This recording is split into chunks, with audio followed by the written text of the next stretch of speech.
राधे राधे राधे राधे राधे कृष्ण राधे राधे राधे राधे राधे राधे कृष्ण राधे राधे।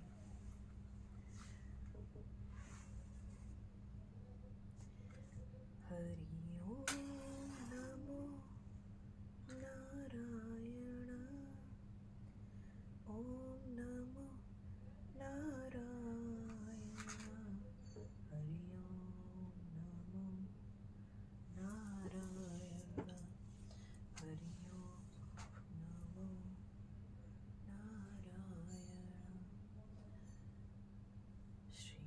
श्रीमन्नारायण नारायण हरि हरि जय जय नारायण नारायण हरि हरि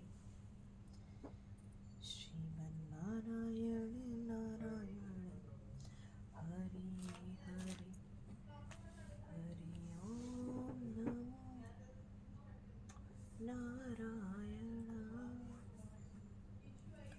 ओम नमो नारायण हरि ओम नमो नारायण। तो कल हमने पढ़ा था चैप्टर 2 के 9th श्लोक तक और आज हम पढ़ेंगे 10th श्लोक। तमुवाच ऋषिकेशः प्रहसन्निव भारत सेनयोरुभयो मध्ये विषीदन्तमिदं वचः। O descent of Bharat, at that time Krishna, smiling in the midst of both the armies, spoke the following words to the grief-stricken Arjun. अब यहाँ पे श्री कृष्ण अर्जुन से कहते हैं ओ डिसेंट ऑफ भारत, और कृष्ण मुस्कुरा रहे हैं, दोनों आर्मी के बीचों बीच खड़े हैं और दुख से घिरे हुए अर्जुन से ये कह रहे हैं। The talk was going on between intimate friends, namely the Rishikesh and the Gudkesh. As friends, both of them were on the same level, but one of them voluntarily became a student of the other. अब यहाँ पे जो बातचीत हो रही है ये दो दोस्तों में हो रही है, घनिष्ठ मित्रों में हो रही है, जिसमें एक का नाम ऋषिकेश है और दूसरे का नाम है गुडकेश। दोनों फ्रेंड सेम लेवल पे हैं, बट एक फ्रेंड ने दूसरे फ्रेंड का स्टूडेंट बनना वॉलंटरली अपनी स्वेच्छा से स्वीकार किया है। Krishna was smiling because a friend has chosen to become a disciple. As Lord of all, he is always in the superior position as the master of everyone, and yet the Lord agrees to be a friend, a son, or a lover, or a devotee who wants him in such a role.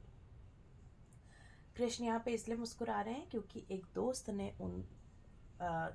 ने उनकी शरण ली है, उनका शिष्य बनने की इच्छा रखी है, और सबके लॉर्ड होने की वजह से वो हमेशा ही एक सुपीरियर पोजीशन पे रहे हैं, सबके मास्टर रहे हैं, लेकिन फिर भी भगवान किसी का भी दोस्त, पुत्र या प्रेमी बनने को तैयार हो जाते हैं जो भी उनके भक्त होते हैं, क्योंकि जिस रूप में भक्त चाहते हैं उनकी पूजा करना, वो उसी रूप में अपने भक्त के पास आ जाते हैं। But when he was accepted as the master, he at once assumed the role and talked with the disciple like the master with gravity as it is required.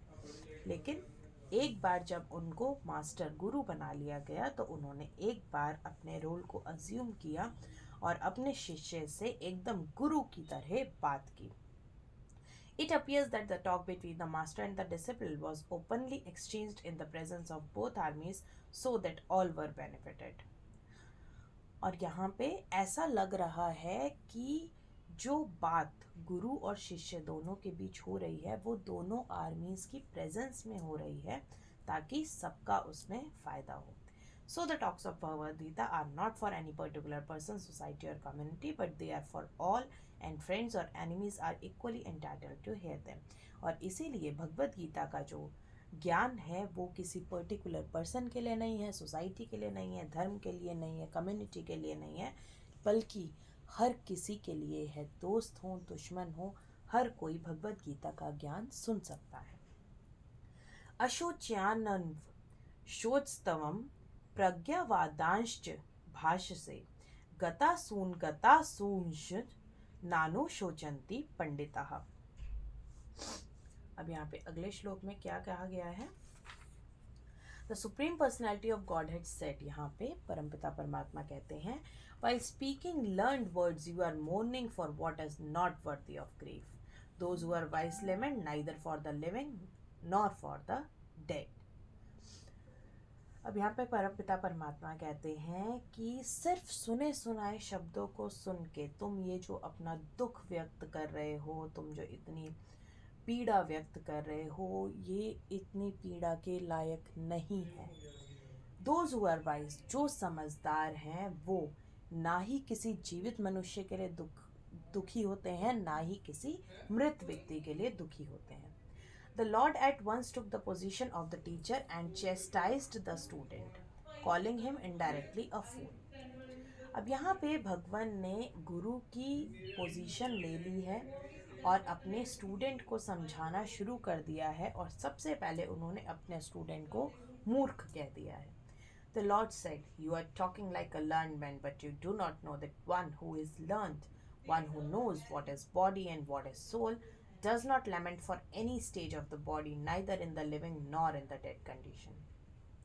तो यहाँ पे भगवान कहते हैं कि तुम एक ज्ञानी मनुष्य की तरह बात कर रहे हो, लेकिन तुम ज्ञानी नहीं हो।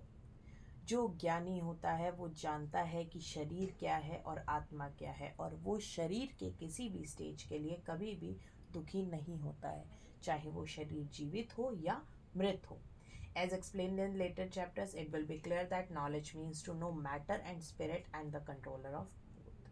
और जैसा कि अगले चैप्टर्स में समझाया गया है, भगवत गीता में आगे समझाया गया है, तो हमें ये बहुत अच्छे से क्लियर हो जाएगा कि ज्ञान का मतलब है मैटर को जानना, स्पिरिट को जानना और कंट्रोलर ऑफ बोथ को जानना। मतलब क्या नश्वर है उसको जानना, आत्मा को जानना अनश्वर है जो, और जो उन दोनों चीज़ों को, नश्वर और अनश्वर दोनों चीज़ों का जो कंट्रोलर है, उनको जानना ही असली ज्ञान है।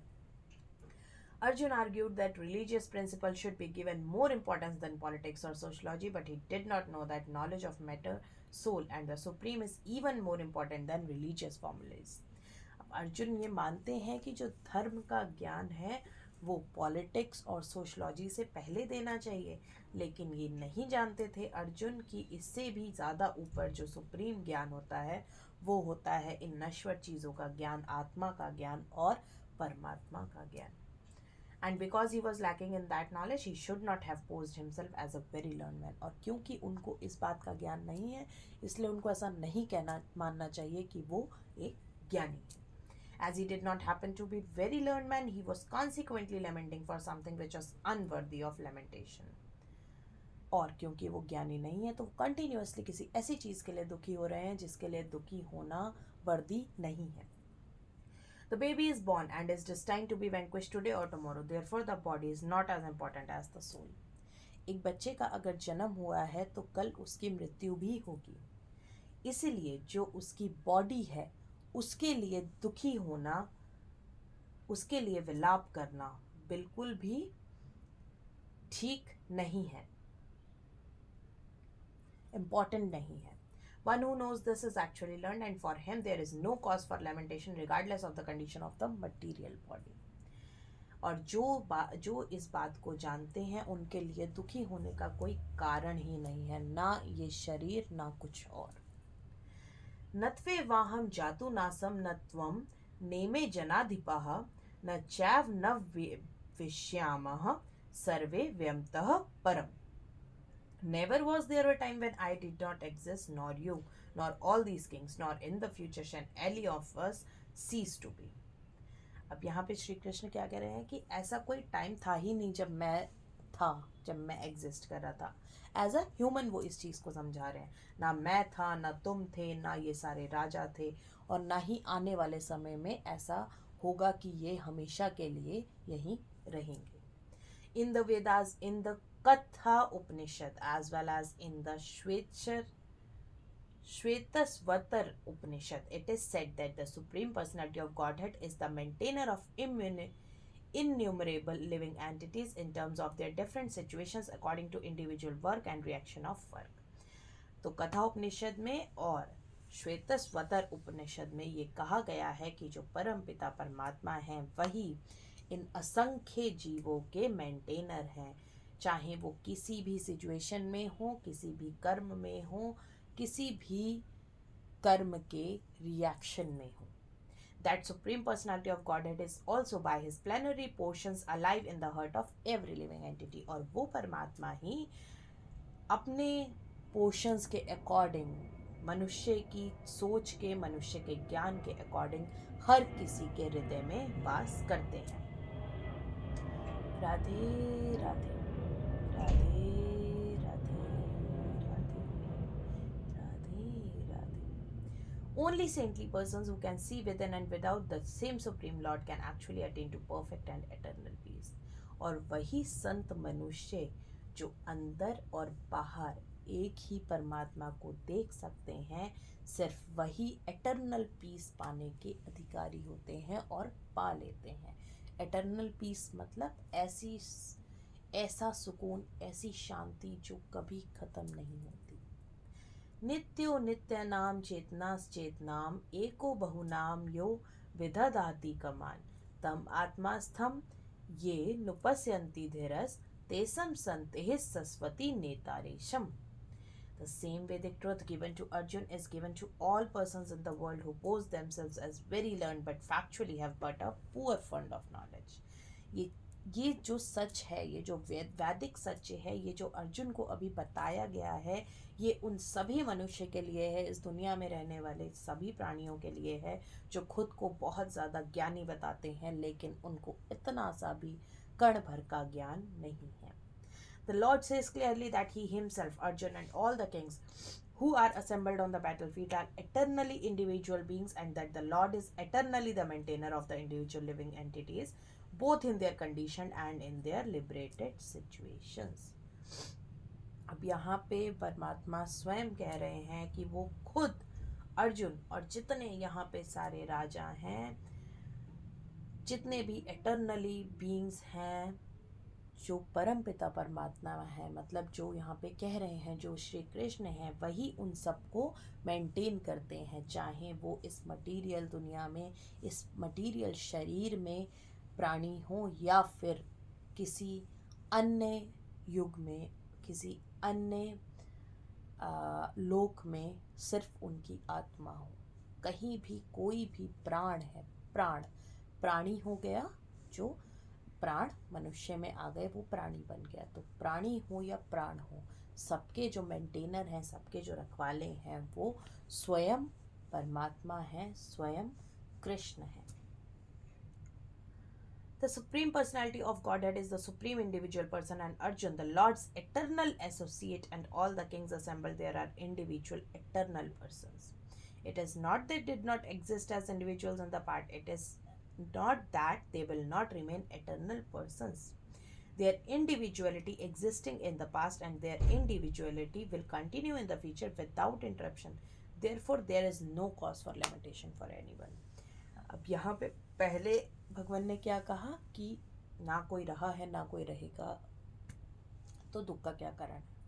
और अब भगवान हमारी आत्मा का ज्ञान अर्जुन को दे रहे हैं, हमें दे रहे हैं कि जो सुप्रीम पर्सन है, जो सुप्रीम प्राणी है, जो सर्वोत्तम प्राणी है, वो तो मैं ही हूँ, वो तो भगवान ही हैं, वो परमपिता परमात्मा ही हैं. और ये सारी जो यहाँ पे, चाहे तुम हो अर्जुन या जितने भी यहाँ पे लोग हैं, ये सब अनन्य समय तक जीने वाले, मतलब जिनका ना कोई आदि है ना अंत है, ये सब एटर्नल सोल्स हैं, लेकिन सोल्स हैं, इसलिए बॉडी के लिए दुख करने का कोई कारण नहीं है. इनकी सोल पहले भी आती रही है दुनिया में और बाद में भी आती रहेगी, और अभी भी ये यहाँ पे है, तो ये हमेशा के लिए भी है और ये कुछ भी नहीं है. यही चीज़ हम सबको समझनी है कि जो है सब इनका है, सब कुछ है भी और कुछ भी नहीं है. the Mayavadi theory that after liberation, the individual soul separated by the covering of Maya or illusion will merge into the impersonal Brahman and lose its individual existence is not supported herein by Lord Krishna. अब एक theory है मायावादी theory जिसको कहते हैं कि liberation के बाद मतलब इस शरीर से मुक्त होने के बाद जो इंडिविजुअल सोल है, जो हमारी एक आत्मा है, वो इस माया के कवर से, इस इल्यूजन से खुद को बाहर ले जाती है और इम्पर्सनल ब्राह्मण मतलब परमात्मा में जाके मिल जाती है और अपना इंडिविजुअल एग्जिस्टेंस खो देती है। तो ये बात यहाँ पे श्री कृष्ण ने गलत कह दी है। यहाँ पे उन्होंने इस बात का सपोर्ट नहीं किया है, क्योंकि उन्होंने कह दिया है these are all eternal souls, they stay always and they stay never. Nor is the theory that we only think of individuality in the conditioned state supported herein. और ना ही यहाँ पे इस थ्योरी का सपोर्ट किया गया है कि हम कोई एक प्राणी हैं, हम एक नहीं हैं, क्योंकि श्री कृष्ण ने ही कहा है, उस महाभारत के युद्ध में भी कृष्ण ही लड़ रहे थे, कृष्ण ही मार रहे थे, कृष्ण ही मर रहे थे, क्योंकि हर जो आत्मा है वो कहीं ना कहीं परमात्मा से जुड़ी हुई है और परमात्मा के ही कण हैं जो ये सारी आत्माएं हैं। तो सबकी अपनी इंडिविजुअलिटी भी है और नहीं भी है। Krishna clearly says herein that in the future also the individuality of the Lord and others as it is confirmed in the Upanishad will continue eternally. और यहाँ पे कृष्ण क्लियरली कहते हैं कि इसलिए आने वाले समय में भी चाहे परमपिता परमात्मा हो, मतलब चाहे भगवान के कोई अवतार हो या फिर अदर प्राणी हो, जैसा कि उपनिषदों में कहा गया है, जो उनकी इंडिविजुअलिटी है वो हमेशा रहेगी। The statement of Krishna is authoritative because Krishna cannot be subject to illusion. और यहाँ पे ये जो श्री कृष्ण की ये जो स्टेटमेंट है ये बहुत ही अथॉरिटेटिव है, क्योंकि श्री कृष्ण कभी भी माया के जाल में नहीं फंसते हैं। If individuality were not a fact, then Krishna would not have stressed it so much even for the future. और अगर इंडिविजुअलिटी फैक्ट नहीं होती तो श्री कृष्ण भगवत गीता अर्जुन को ज्ञान देने का बात ही नहीं करते, क्योंकि जब सब कुछ उन्हीं में सब कुछ मिल जाना है, इंडिविजुअलिटी ख़त्म ही हो जानी है, तो फिर ज्ञान देने का क्या फ़ायदा। लेकिन अब इंडिविजुअलिटी कैसे चल रही है, देखो हम एक चीज़ कहते हैं कि जो आया है वो जाएगा, कोई भी हमेशा नहीं रहा है।